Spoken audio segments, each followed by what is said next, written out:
Hello students, this is Sriram info all India government jobs అండి. మన ఛానల్లో పర్మనెంట్ గవర్నమెంట్ జాబ్స్ మాత్రమే పోస్ట్ చేయడం జరుగుతుందండి. కాంట్రాక్ట్ బేస్డ్ కానీ అవుట్సోర్సింగ్ జాబ్స్ అయితే మన ఛానల్లో ఉండవు. ఓన్లీ పర్మనెంట్ గవర్నమెంట్ జాబ్స్ మాత్రమే పోస్ట్ చేస్తాము. మన ఛానల్ ఇంకా ఎవరైనా సబ్స్క్రైబ్ చేసుకోకపోతే సబ్స్క్రైబ్ చేసుకొని బెల్ ఐకాన్ ఆన్ చేసుకొని పెట్టుకోండి. నా ప్రతి అప్డేట్ అనేది మీకు నోటిఫికేషన్ ద్వారా వస్తుంది. అలాగే మీకు వాట్సాప్ ఉంటే వాట్సాప్ ఛానల్లో జాయిన్ అవ్వండి. టెలిగ్రామ్ ఉంటే టెలిగ్రామ్ ఛానల్లో జాయిన్ అవ్వండి. జాయిన్ అయినట్టయితే మీకు exam dates, result dates, previous question papers, job information అనేది మీకు ప్రొవైడ్ చేయడం జరుగుతుంది. ఛానల్లో జాయిన్ అవ్వడానికి డిస్క్రిప్షన్లో నేనైతే లింక్స్ అనేవి ప్రొవైడ్ చేశాను. ఆ లింక్ ద్వారా మీరైతే ఛానల్లో అయితే జాయిన్ అవ్వచ్చు. హలో స్టూడెంట్స్, ఇప్పుడు మనకు వచ్చేసి Kochi shipyard limited government of India enterprises the minister of ports, shipping and waterways నుంచి మనకి పర్మనెంట్ సెంట్రల్ గవర్నమెంట్ జాబ్స్ అయితే రిలీజ్ అవ్వడం జరిగింది. బోత్ మెయిల్ అండ్ ఫీమేల్ ఎవరైనా సరే దీనికి అప్లై చేసుకోవచ్చు. అలాగే పీడబ్ల్యూబీడీ క్యాండిడేట్స్ కూడా దీనికి అప్లై చేసుకోవచ్చు అండి. ఏ స్టేట్ నుంచి అయినా సరే దీనికి అప్లికేషన్స్ అనేవి పెట్టచ్చు. ఆన్లైన్ అప్లికేషన్, ఎటువంటి ఆఫ్లైన్ అప్లికేషన్ ద్వారా మీరు ఏం పంపించాల్సిన అవసరం ఉండదు. ఇది వచ్చేసి Kochi shipyard limited official website మాట. ఇందులో ఇక్కడ కెరియర్స్ అని కనబడుతుంది కదండి. కెరియర్ మీద క్లిక్ చేయండి. క్లిక్ చేసినట్టయితే మీకు పేజ్ వచ్చేసి ఇట్లా ఓపెన్ అవుతుంది. ఇందులో కింద స్క్రోల్ చేసుకున్నట్టయితే కరెంట్ జాబ్ ఓపెనింగ్ అని చెప్పేసి ఉంటుంది. స్టార్టింగ్లోనే vacancy notification selection of executive trainee అని చెప్పేసి ఉంటుందండి. ఇక్కడ రీడ్ మోర్ అని ఉంటుంది రైట్ సైడ్లో. దాని మీద మీరు క్లిక్ చేయండి. క్లిక్ చేసినట్టయితే మీకు డీటెయిల్డ్గా ఓపెన్ అవుతుంది అన్నమాట. అది ఈ నోటిఫికేషన్లో మీకు ఏంటంటే ప్రతి ఒక్కటి ఎక్స్ప్లెయిన్ చేస్తానండి. సిలబస్, అలాగే ఏ టాపిక్స్ మనం చదవాలి, అలాగే క్వాలిఫై మార్క్స్ ఏంటి అని చెప్పేసి కూడా మీకు చాలా క్లియర్‌గా ఎక్స్‌ప్లెయిన్ చేస్తాను. ఇప్పుడు ఇక్కడ రీడ్ మోర్ అని ఉంది కదండీ! దాని మీద ఒకసారి క్లిక్ చేయండి. క్లిక్ చేసినట్టయితే మీకు ఇట్లా ఓపెన్ అవుతుంది. ఈ ఓపెన్ అయిన తర్వాత మీరేంటంటే ఫస్ట్ లింక్ వచ్చేసి click here to apply for post of executive trainee అంటే అప్లై చేసుకోవడానికి లింక్. ఓకేనా? ఇవి మీకు డైరెక్ట్‌గా డిస్క్రిప్షన్‌లోనే ఇస్తాను. దాని ద్వారా మీరు డైరెక్ట్‌గా అప్లై చేసుకోవచ్చు. ఇక్కడ వేకెన్సీ నోటిఫికేషన్ అని చెప్పేసి ఉంది కదా! దాని మీద క్లిక్ చేయండి. క్లిక్ చేసినట్టయితే మీకు నోటిఫికేషన్ అనేది ఇట్లా డౌన్‌లోడ్ అవుతుంది. ఈ నోటిఫికేషన్‌లో ఇంపార్టెంట్ పాయింట్స్ అనేవి అన్నీ కూడా మీకు చాలా క్లియర్‌గా ఎక్స్‌ప్లెయిన్ చేస్తాను. మీరు వీడియో ఎక్కడ స్కిప్ చేయకుండా లాస్ట్ వరకు చూడండి. అలాగే మీకు ఏమైనా డౌట్స్ ఏమైనా ఉంటే కింద కామెంట్ బాక్స్‌లో కామెంట్ చేయండి. మీకు ఖచ్చితంగా నేనైతే రిప్లై ఇస్తాను. అలాగే కాల్ మీ ఫోర్ యాప్ నుంచి ఎలా కాల్ చేయాలి ఏంటని కూడా ఒక వీడియో అయితే చేసి పెట్టానండి. ఏ డౌట్స్ ఉన్నా మీరు నాకు డైరెక్ట్‌గా కాల్ మీ ఫోర్ యాప్ నుంచి నాకు కాల్ చేసినట్టయితే మీ డౌట్స్ అనేవి నేనే క్లారిఫై అయితే చేస్తాను. అలాగే మీకు వీడియో నోటిఫికేషన్‌లోకి వెళ్ళే ముందు వీడియో నచ్చినట్లయితే లైక్ చేసి మీ ఫ్రెండ్స్‌కి కూడా షేర్ చేయండి. ఇన్ఫర్మేషన్ అనేది వాళ్ళకి కూడా యూజ్ అవుతుంది. ఇప్పుడు మనం నోటిఫికేషన్‌లో ఇంపార్టెంట్ పాయింట్స్ అనేవి డిస్కస్ చేద్దాము. ఇది వచ్చేసి అఫీషియల్ నోటిఫికేషన్ అన్నమాట. ఓకేనా? Kochi shipyard limited vacancy notification number అండి. ఇది వచ్చేసి ఎగ్జిక్యూటివ్ ట్రైనీ కోసం వీళ్ళైతే రిక్రూట్ చేస్తున్నారు. ఆన్‌లైన్ అప్లికేషన్ అండి. ఓకేనా? ఎటువంటి ఆఫ్‌లైన్ అప్లికేషన్ ద్వారా మీరేం పంపించాల్సిన అవసరం లేదు. ఆన్‌లైన్ అప్లికేషన్ పంపిస్తే సరిపోతుంది. ఇంపార్టెంట్ డేట్స్ చూడండి. ఇంపార్టెంట్ డేట్స్ ఆన్‌లైన్ అప్లికేషన్ వచ్చేసి 6థ్ డిసెంబర్ 2024 అయితే మనకి స్టార్ట్ అవుతుంది. అలాగే లాస్ట్ డేట్ వచ్చేసి 6థ్ జనవరి 2025 అయితే ఎండ్ అవుతుంది. మనకు 1 మంత్ టైం అయితే ఉంటుంది. ఈ టైంలో మీరు ఆన్‌లైన్‌లో అప్లై చేసుకుంటే సరిపోతుంది. ఓకేనా? ఇటువంటి హార్డ్ కాపీ అనేది మీరు పోస్ట్ ద్వారా ఏం పంపించాల్సిన అవసరం లేదు. అప్లికేషన్ ఫీజు కూడా ఆన్‌లైన్‌లోనే పే చేయాలి. వేకెన్సీస్ డీటెయిల్స్ చూసుకున్నట్టయితే అన్నీ కూడా ఎగ్జిక్యూటివ్ పోస్టులండి. ఓకేనా? ఎగ్జిక్యూటివ్ ట్రైనీ పోస్టులే. అందులో మనకి వేరియస్ డిసిప్లిన్స్ ఉంటాయన్నమాట. ఓకేనా? వేరే బ్రాంచ్ లాంటివి మాట మీకు డిసిప్లిన్స్ అంటే. ఎగ్జిక్యూటివ్ ట్రైనీ మెకానికల్‌లో చూసుకున్నట్టయితే 20 పోస్టులైతే ఉన్నాయండి. 20 కూడా కేటగిరీ వైస్‌గా ఇచ్చారు. ఇప్పుడు ఫర్ ఎగ్జాంపుల్ నేను దీనికి ఎక్స్‌ప్లెయిన్ చేస్తాను. రిమైనింగ్ అన్నీ మీరు చెక్ చేయండి.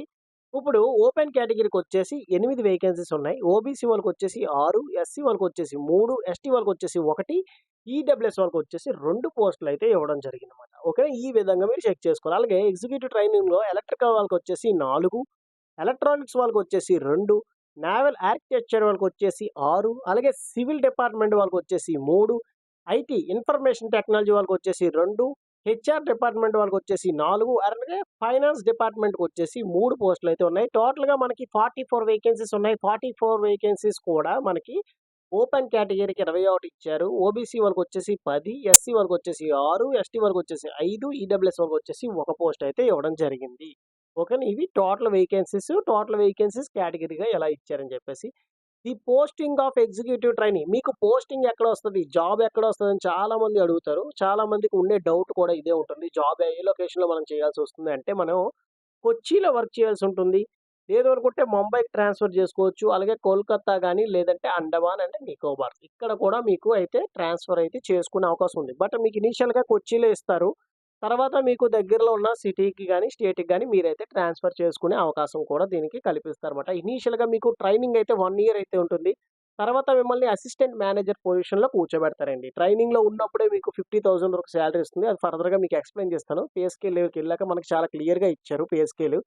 బేసిక్ సాలరీ ఎంత, గ్రాస్ సాలరీ ఎంత అని చెప్పి చాలా క్లియర్‌గా ఇచ్చారు. అవి మీకు ఎక్స్‌ప్లెయిన్ చేస్తాను.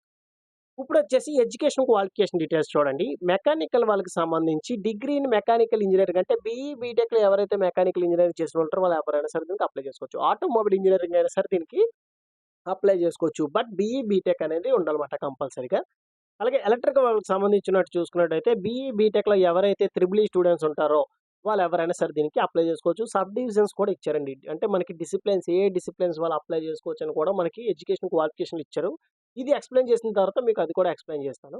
ఎలక్ట్రానిక్స్ వాళ్ళకి సంబంధించి చూసుకున్నట్టయితే ఈసీ వాళ్ళండి. ఎవరైతే బీఈ, బీటెక్‌లో ఈసీ వాళ్ళు ఉంటారో వాళ్ళు ఎవరైనా సరే దీనికి అప్లై చేసుకోవచ్చు. నేవల్ ఆర్కిటెక్చర్ చూసుకున్నట్టయితే ఎవరైతే డిగ్రీ ఈ నేవల్ ఆర్కిటెక్చర్ చేసిన వాళ్ళు ఉంటారో వాళ్ళు ఎవరైనా సరే దీనికి అప్లై చేసుకోవచ్చు. నెక్స్ట్ వచ్చేసి సివిల్ అండి. బీఈ, బీటెక్‌లో ఎవరైతే సివిల్ ఇంజినీరింగ్ చేసిన వాళ్ళు ఉంటారో వాళ్ళు ఎవరైనా సరే దీనికి అప్లై చేసుకోవచ్చు. అన్నిట్లికి కూడా మినిమమ్ 65% మార్క్స్ అయితే మీరు స్కోర్ చేసి ఉండాలి. ఓకేనా?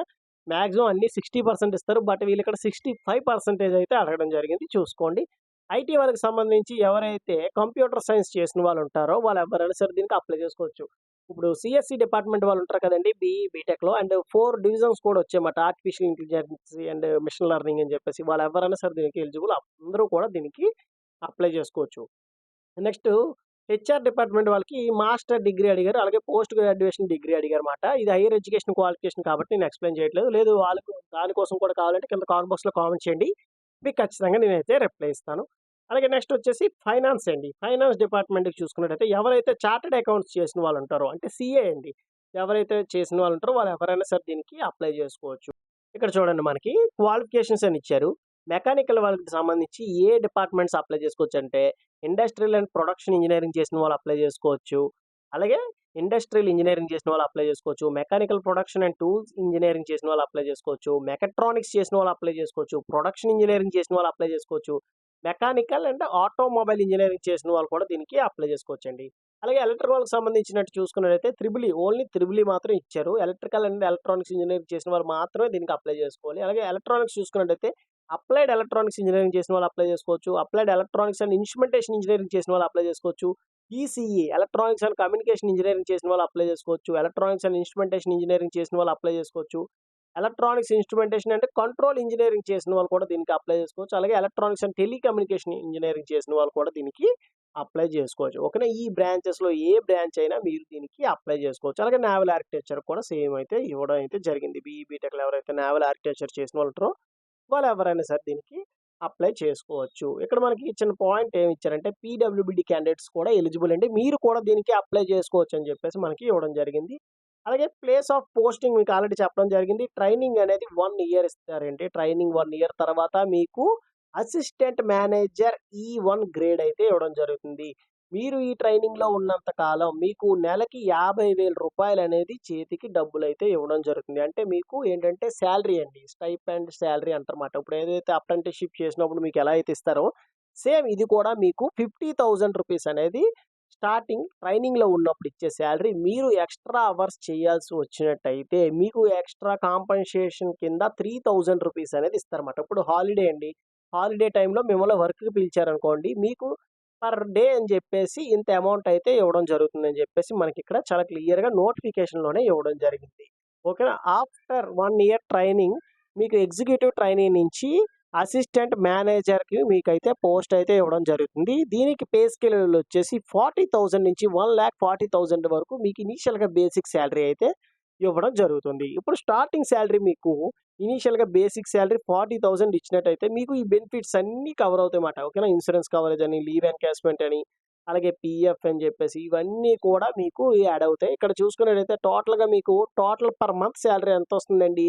అసిస్టెంట్ మేనేజర్‌కి రూ. 80,280 అనేది ఇస్తుందన్నమాట. అంటే యాన్యువల్ సీటీసీ వచ్చేసి 14,00,000 అండి. అప్రాక్సిమేట్‌లీగా మీకు ఒక సంవత్సరానికి 14,00,000 అనేది మీరు సంపాదించొచ్చు. ఈ జాబ్ కొట్టినట్టయితే. ఓకేనా? సిన్సియర్‌గా మీరు ప్రిపేర్ అయినట్టయితే ఈజీగా ఈ ఎగ్జామ్ అనేది మీరు క్రాక్ చేయొచ్చు. అలాగే ఏజ్ లిమిట్ విషయానికొచ్చినట్టయితే 27 ఇయర్స్ ఉన్న వాళ్ళ వరకు దీనికి అప్లై చేసుకోవచ్చు. అంటే ఆఫ్టర్ 07 జనవరి 1998 నుంచి మనకి ఈ 27 ఇయర్స్ ఉన్న వరకు మాట. ఓకేనా? ఏదైతే మినిమమ్ ఏజ్ వచ్చేసి 18 ఇయర్స్ కదండీ! 18 ఇయర్స్ నుంచి 27 ఇయర్స్ ఉన్న వాళ్ళ వరకు దీనికి అప్లై చేసుకోవచ్చు. అలాగే ఏజ్ రిలాక్సేషన్ ఫర్ ఓబీసీ వాళ్ళకొచ్చేసి 3 ఇయర్స్ అంటే ఇక్కడ 30 ఇయర్స్ అవుతుంది ఓబీసీ వాళ్ళకి. అలాగే 5 years for SC, ST candidates. అంటే వాళ్ళకి 5 ఇయర్స్ యాడ్ చేస్తే 32 ఇయర్స్ ఉన్న వాళ్ళ వరకు కూడా ఎస్సీ, ఎస్టీ క్యాండిడేట్స్ దీనికి అప్లై చేసుకోవచ్చు. పీడబ్ల్యూబీడీ క్యాండిడేట్స్‌కి యాస్ పర్ గవర్నమెంట్ రూల్ అంటే 10 ఇయర్స్ ఉంటాయి. As per government rule PWBD క్యాండిడేట్స్‌కి వచ్చేసి 10 ఇయర్స్ అంటే 37 ఇయర్స్ వరకు కూడా పీడబ్ల్యూబీడీ క్యాండిడేట్స్ అప్లై చేసుకోవచ్చు. And next mode of selection చూసుకున్నట్టయితే 2 ఫేజ్‌లో మీకు ఎగ్జామ్ అనేది ఉంటుంది. ఫస్ట్ ఫేజ్ వచ్చేసి ఆబ్జెక్టివ్ టైప్ అయితే టెస్ట్ ఉంటుందండి. 60 మార్క్స్ అయితే ఉంటాయి. 60 మల్టిపుల్ క్వెషన్స్ ఉంటాయి. అందులో కూడా మీకు ఏమేమి వస్తాయంటే జనరల్ అవేర్నెస్ నుంచి 5 క్వెషన్‌లొస్తాయి. ఇంగ్లీష్ లాంగ్వేజ్ నుంచి 5, అలాగే న్యూమెరికల్ ఎబిలిటీ నుంచి 5 క్వెషన్‌లు, రీజనింగ్ అండ్ ఎబిలిటీ నుంచి 5 క్వెషన్‌లు అయితే రావడం జరుగుతుంది. అలాగే సబ్జెక్ట్ బేస్డ్ అంటే మీ యొక్క సబ్జెక్ట్ ఏదైతే కోర్ సబ్జెక్ట్ ఉందో ఎలక్ట్రికల్ వాళ్ళకి సంబంధించి ఎలక్ట్రికల్, మెకానికల్ వాళ్ళకి సంబంధించి మెకానికల్ అండ్ ఎలక్ట్రానిక్స్ సంబంధించి ఎలక్ట్రానిక్స్ మీ రిలవెంట్ సబ్జెక్ట్ నుంచి 40 క్వెషన్స్ అయితే రావడం జరుగుతుంది. అలాగే ఫేజ్ 2 వచ్చేసి గ్రూప్ డిస్కషన్ ఉంటుంది. రైటింగ్ స్కిల్స్ అనేవి టెస్ట్ చేస్తారు. అలాగే పర్సనల్ ఇంటర్వ్యూ అనేది 40 మార్క్స్‌కి అయితే కండక్ట్ చేస్తారు. ఇగో ఇక్కడ మనకి చాలా క్లియర్‌గా ఇచ్చారు చూడండి. Marks are assigned to objective type టెస్ట్‌కి వచ్చేసి 60 మార్క్స్, గ్రూప్ డిస్కషన్‌కి వచ్చేసి 10 మార్క్స్, రైటింగ్ స్కిల్స్‌కి వచ్చేసి 10 మార్క్స్, అలాగే పర్సనల్ ఇంటర్వ్యూకి వచ్చేసి 20 మార్క్స్ అయితే మీకైతే కండక్ట్ చేస్తారు. టోటల్‌గా మనకి 100 మార్క్స్‌కి అయితే కండక్ట్ చేస్తున్నారు. ఇక్కడ మీకు ఎగ్జామినేషన్ సిటీస్ కూడా మనకి ఇచ్చారు. ఎగ్జామినేషన్ సిటీస్ అనేది కేరళలో ఉంటుంది. మనం కేరళకి వెళ్ళి ఎగ్జామ్ అనేది రాయాల్సి ఉంటుంది ఫేజ్ 1. అండ్ నెక్స్ట్ ఫేజ్ 2 వచ్చేసి మీకేంటంటే డాక్యుమెంట్ వెరిఫికేషను, అలాగే ఈ గ్రూప్ డిస్కషను, పర్సనల్ ఇంటర్వ్యూ ఇవన్నీ కూడా కొచ్చిలో ఉంటుందన్నమాట. ఓకేనా, మీరు కొచ్చికి వెళ్ళాల్సి ఉంటుందన్నమాట. మినిమమ్ ఓబీసీ వాళ్ళకొచ్చేసి 45% మార్క్స్ అయితే స్కోర్ చేయాల్సి ఉంటుంది. అలాగే ఎస్సీ, ఎస్టీ క్యాండిడేట్స్‌కి వచ్చేసి 40%, పీడబ్ల్యూడీ క్యాండిడేట్స్‌కి వచ్చేసి కూడా 40% మార్క్స్ అయితే స్కోర్ చేయాల్సి ఉంటుంది. మీరు ఈ మార్క్స్ పర్సెంటేజ్ అనేది స్కోర్ చేస్తే 1:6 రేషియోలో అయితే పిలవడం జరుగుతుంది. ఓకేనా, ఒక పోస్ట్‌కొచ్చేసి 6గురినైతే పిలుస్తారండి, సెలెక్ట్ చేస్తారు. ఓకేనా, గ్రూప్ డిస్కషన్‌లు అండ్ నెక్స్ట్ పర్సనల్ ఇంటర్వ్యూ ఇవన్నీ కూడా చూసి ఈ 6గురిలో ఒకళ్ళనైతే సెలెక్ట్ చేయడం జరుగుతుంది. ఓకే. అండ్ నెక్స్ట్ వచ్చేసి క్వాలిఫికేషన్‌లు ఇవన్నీ మీకు ఆల్రెడీ ఎక్స్‌ప్లెయిన్ చేసేసిందే. ఇక్కడ మీరు చూసుకున్నట్టయితే student appearing or who are appeared for the final semester of the qualified course అని. అంటే ఎవరైతే ఫైనల్ ఎగ్జామ్స్ రాసేసారో రిజల్ట్ కోసం చూసిన వాళ్ళు కానీ, లేదంటే రిజల్ట్ డిక్లేర్ అయిపోయింది, ఫైనల్ సర్టిఫికేట్ రాలేదు, ఇంకా రిజల్ట్ ఆన్‌లైన్‌లో డిక్లేర్ చేశారు. బట్ ఫైనల్ సర్టిఫికేట్ అనేది ఇంకా మాకు హ్యాండ్‌కి రాలేదు అన్న వాళ్ళు కూడా దీనికి అప్లై చేసుకోవచ్చు. డాక్యుమెంట్ వెరిఫికేషన్ టైంకే మీకు ఒరిజినల్ సర్టిఫికేట్ అనేది కావాలి. రిమైనింగ్‌వన్నీ మీ సెమిస్టర్స్ ఉంటాయి కదండీ! ఆ డేటా అనేది మీరు ఎంటర్ చేయాల్సి ఉంటుంది. అవి కూడా మీరు అప్‌లోడ్ చేయాల్సి ఉంటుందన్నమాట. డాక్యుమెంట్స్ ఏవేవి అప్‌లోడ్ చేయాలంటే మీ ఫోటో, సిగ్నేచర్ అండ్ సర్టిఫికేట్స్ ఏవైతే ఉంటాయో రిలవెంట్ సర్టిఫికేట్స్ అన్నీ కూడా ఎడ్యుకేషన్ క్వాలిఫికేషన్ సర్టిఫికేటు, ఏజ్ ప్రూఫ్‌కొచ్చేసి 10th క్లాస్ అయితే 10th, లేదు డేట్ ఆఫ్ బర్త్ ఉందంటే డేట్ ఆఫ్ బర్త్ సర్టిఫికేట్ పెట్టొచ్చు. అలాగే క్యాస్ట్ సర్టిఫికేట్, పీడబ్ల్యూడీ క్యాండిడేట్స్ ఎవరుంటే డిజేబిలిటీ సర్టిఫికేట్ పెట్టొచ్చు. అలాగే ఎక్స్‌పీరియన్స్ సర్టిఫికేట్ అండి. వీళ్ళైతే ఎక్స్‌పీరియన్స్ అయితే ఏమీ అడగలేదు. ఫ్రెషర్ క్యాండిడేట్స్ అప్లై చేసుకోవచ్చు. బట్ ఎక్స్‌పీరియన్స్ ఉన్నట్టయితే మీకు ఇంకా ఎక్కువ ప్రిఫరెన్స్ అనేది ఉంటుందన్నమాట. ఓకేనా. అప్లికేషన్ ఫీజ్ అనేది కొద్దిగా ఎక్కువగానే ఉంది. సిన్సియర్‌గా మీరు చదివి, సిన్సియర్‌గా నేను జాబ్ అటెండ్ చేస్తాను, ఎగ్జామ్ అనేది మంచిగా రాస్తాను అనే వాళ్ళు మాత్రమే అప్లై చేయండి. ఎందుకంటే ₹1000 అనేది application fee. Online payment option ఉంటుంది. Credit card, debit card, net banking, UPI and next banking sectors మీకు ఏవైతే బ్యాంక్ ఉంటుందో ఇంటర్నెట్ బ్యాంకింగ్ దాని ద్వారా కూడా మీరైతే ఈ ఆన్‌లైన్ అప్లికేషన్ ఫీజ్ అయితే పే చేయొచ్చు. 6th January 2025 అనేది ఆన్‌లైన్ అప్లికేషన్ యొక్క last date. And those who are belongs to SC, ST and PWD క్యాండిడేట్స్‌కొచ్చేసి ఎటువంటి ఎగ్జామినేషన్ ఫీజ్ అయితే ఏమి లేదు. వాళ్ళకైతే 0 అండి అప్లికేషన్ ఫీజ్ అనేది. ఇది ఎలా అప్లై చేసుకోవాలి ఏంటంటే ఈ లింక్స్ అనేవి కింద డిస్క్రిప్షన్ ఇస్తాను. దాని ద్వారా మీరైతే డైరెక్ట్‌గా అక్కడికి వెళ్ళిపోతారు. At this end of this video మీకు రిజిస్ట్రేషన్ ప్రాసెస్ కూడా ఎక్స్‌ప్లెయిన్ చేస్తాను. ఎట్లా ఉంటుంది ఏంటి అని చెప్పేసి. అలాగే మీకొచ్చేసి after applying through online application అంటే మీరు ఏదైతే అప్లికేషన్ అనేది ఆన్‌లైన్‌లో అప్లై చేస్తున్నారో ఒక సాఫ్ట్ కాపీ అనేది సేవ్ చేసి మీ దగ్గర పెట్టుకోండి. ఎందుకంటే యూనిక్ రిజిస్ట్రేషన్ నంబర్ ఉంటుంది. అది మీకు at the end of this post ఏదైతే ఉంటుందో మీకు డాక్యుమెంట్ వెరిఫికేషన్ గాని, పర్సనల్ ఇంటర్వ్యూ గాని అట్ ద టైమ్ మీకు ఈ ఆన్‌లైన్ అప్లికేషన్ అనేది యూజ్ అవుతుందన్నమాట. ఓకేనా. హార్డ్ కాపీ అనేది ఏమి పంపించాల్సిన అవసరం లేదు. చలానాస్ కూడా మీరేం పంపించాల్సిన అవసరం లేదు అని చెప్పేసి మనకి చాలా క్లియర్‌గా ఇక్కడ నోటిఫికేషన్‌లు అయితే ఇవ్వడం జరిగింది. అలాగే జనరల్ ఇన్‌స్ట్రక్షన్స్ చూసుకున్నట్టయితే ఆల్ ఒరిజినల్ సర్టిఫికేట్స్ ఏవైతే ఉంటాయో షార్ట్ లిస్ట్ అయిన వాళ్ళందరూ కూడా డాక్యుమెంట్ వెరిఫికేషన్ టైంకి మీ ఒరిజినల్ సర్టిఫికేట్స్ అనేవి పంపించాల్సి ఉంటుంది. ట్రావెలింగ్ అలవెన్స్ అనేవి ఎవ్వరికీ కూడా లేదండి. ట్రావెలింగ్ అలవెన్స్ ఏదైతే సీబీటీ టెస్ట్ మీరు రాయడానికి వెళ్తారో అప్పుడు మాత్రం మీకు ట్రావెలింగ్ అలవెన్సెస్ అనేవి లేవు. And those who are belongs to SC, ST, PWDs ఎవరైతే సెలెక్ట్ అవుతారో పర్సనల్ ఇంటర్వ్యూకి, గ్రూప్ డిస్కషన్‌కి వాళ్ళకి మాత్రం థర్డ్ ఏసీ అయితే మీకు అయితే ప్రొవైడ్ చేయడం జరుగుతుంది. డాక్యుమెంట్ వెరిఫికేషన్ టైంకి మీరు వెళ్తారు కదా! అప్పుడు మీరు ప్రొవైడ్ చేస్తారు గానీ సీబీటీ టెస్ట్‌కి అయితే కాదు. కాల్ లెటర్స్ అండ్ నెక్స్ట్ ఏదైతే అడ్మిట్ కార్డ్స్ వస్తాయో అవన్నీ కూడా మీకు మెయిల్ ద్వారా వీళ్ళైతే తెలియజేస్తారు. అందుకే వ్యాలిడ్ ఈమెయిల్ ఐడి అయితే ఇవ్వమంటారన్నమాట. ఓకేనా. టెక్నికల్ ఎంక్వైరీకి వచ్చేసి ఈ మెయిల్ ఐడికి మీకు ఏవైనా ఇప్పుడు ఇది ఒక ఆన్లైన్ అప్లికేషన్ అనుకోండి. ఇక్కడ మీకు ఎర్రర్ వచ్చింది. కరెక్ట్‌గా ఎంటర్ చేస్తేనే ఎర్రర్ వచ్చింది అనుకోండి. దీన్ని స్క్రీన్ షాట్ తీయండి. ఈ పేపర్‌ని ఇలా స్క్రీన్ షాట్ తీసి ఇక్కడ ఇచ్చిన మెయిల్ ఐడికి మీరు మెయిల్ చేయండి. ఇలాగ సో అండ్ సో రీజన్ వల్ల ఇది ఎర్రర్ వస్తుంది. నేను కరెక్ట్‌గా ఎంటర్ చేసినా ఎర్రర్ వస్తుందని చెప్పేసి మీరు వీళ్ళకి మెయిల్ చేసినట్టయితే వీళ్ళైతే ప్రాబ్లమ్ అయితే సాల్వ్ అయితే చేస్తారు. అలాగే మీకు అడ్వర్టైజ్మెంట్‌లో ఏమైనా డౌట్స్ ఉంటే ఈ మెయిల్ ఐడికి అయితే మీరు మెయిల్ చేసినట్టయితే వాళ్ళు ఖచ్చితంగా మీకైతే రిప్లై అయితే ఇస్తారు. లేదు అనుకుంటే కింద కామెంట్ బాక్స్‌లో కామెంట్ చేసినా నేను చెప్తాను. అలాగే కాల్ మీ ఫర్ యాప్ నుంచి కాల్ చేసినా సరే పర్వాలేదు. మీ ఇష్టం అండి. మీకు డిస్క్రిప్షన్ ఇచ్చే లింక్ మీద క్లిక్ చేస్తే మీకు పేజ్ వచ్చేసి ఇట్లా ఓపెన్ అవుతుందన్నమాట. మీ దగ్గర ఆల్రెడీ లాగిన్ డీటెయిల్స్ ఉన్నట్టయితే ఇక్కడ రైట్ సైడ్‌లో లాగిన్ ఉంటుంది. లాగిన్ మీద క్లిక్ చేసి మీ registration number, password, captcha enter చేసి లాగిన్ చేసి మీరు అప్లికేషన్ ప్రాసెస్ అయితే స్టార్ట్ చేయొచ్చు. లేదు నేను కొత్తగా అప్లై చేస్తున్నానంటే మీరు ఇట్లా కిందకి స్క్రోల్ చేసుకొని రిజిస్ట్రేషన్ ఉంటుంది. ఈ ఫామ్ అంతా ఫిల్ చేయాలి. ఫిల్ చేసే ముందు మీకు చిన్న ఇన్‌స్ట్రక్షన్స్ ఏంటంటే మీరు క్రోమ్ బ్రౌజర్‌లో ఓపెన్ చేయండి ఇది. క్రోమ్ బ్రౌజర్‌లో ఓపెన్ చేసేసి మీ ఫోన్‌ని మూవీస్ చూసినప్పుడు ఎట్లా అయితే రొటేట్ చేసి చూస్తారో అట్లా మీరు రొటేట్ చేసినట్టయితేనే మీకు ఈ పేజ్ ఓపెన్ అవుతుంది. నార్మల్‌గా మీరు ఎంత ట్రై చేసినా సరే ఓపెన్ అవ్వదు. ల్యాప్‌టాప్‌లో గానీ, లేదంటే కంప్యూటర్‌లో గానీ మీరు ఓపెన్ చేస్తున్నట్టయితే మీ పర్సనల్ పీసీలో ఓపెన్ చేసినా సరే ఎటువంటి ప్రాబ్లమ్ అయితే ఏమీ లేదు. అదైతే మీకు ఇంకా స్మూత్‌గా ఉంటుంది. మీకు యూజర్ ఇంటర్‌ఫేస్ కూడా చాలా బావుంటుందన్నమాట. ఓకేనా. ఫోన్ కన్నా. నెక్స్ట్ ఇక్కడొచ్చేసి రిజిస్ట్రేషన్ ప్రాసెస్‌లో మీ first name, middle name, last name ఏదైతే మీ 10థ్ క్లాస్ మార్క్ లిస్ట్ మీద ఏదైతే ఇచ్చారో సేమ్ యాజ్ టీజ్‌గా ఆ నేమ్ అనేది ఇక్కడ మ్యాచ్ అవ్వాలి. అండ్ నెక్స్ట్ మీ date of birth, gender select చేసుకోండి. మెయిల్ అయితే మెయిల్, ఫీమేల్ అయితే female and mobile number and confirmation email ID and alternative mobile number ఇంకోటి ఇవ్వాల్సి ఉంటుంది. మీ పేరెంట్స్‌ది ఎవరిదైనా ఇవ్వండి. అండ్ నెక్స్ట్ వచ్చేసి ఐ అగ్రీ మీద క్లిక్ చేసి ఇక్కడ ఒక క్యాప్చర్ ఉంది కదండీ! క్యాప్చర్ ఎంటర్ చేసి రీవెరిఫై మీద క్లిక్ చేసినట్టయితే వీళ్ళొక మెయిల్ ఐడీ అయితే పంపిస్తారన్నమాట. Confirmation mail ID. అది వెరిఫై చేసుకున్నట్టయితే సరిపోతుంది. లాగిన్ డీటెయిల్స్ అనేవి జనరేట్ అవుతాయి. ఆ డీటెయిల్స్ యూజ్ చేసుకొని మీరు లాగిన్ అయినట్టయితే అప్లికేషన్ ప్రాసెస్ అయితే స్టార్ట్ చేయొచ్చమాట. ఇదేనండి నోటిఫికేషన్‌లో ఇంపార్టెంట్ పాయింట్స్. అలాగే మనకి రిజిస్ట్రేషన్ ప్రాసెస్ కూడా ఇదే మాట. ఇందులో మీకు ఏ చిన్న డౌట్ ఉన్నా కింద కామెంట్ బాక్స్‌లో కామెంట్ చేయండి. మీకు ఖచ్చితంగా నేనైతే రిప్లై ఇస్తాను. లేదంటే కాల్ మీ ఫర్ యాప్ నుంచి కాల్ చేసినా సరిపోతుంది. ఈ వీడియో మీకు నచ్చినట్టయితే లైక్ చేయండి. అలాగే మీ ఫ్రెండ్స్ కూడా షేర్ చేయండి. ఇన్ఫర్మేషన్ అనేది వాళ్ళకి కూడా యూజ్ అవుతుంది. థాంక్ యూ సో మచ్ అండి for watching video. Keep supporting me.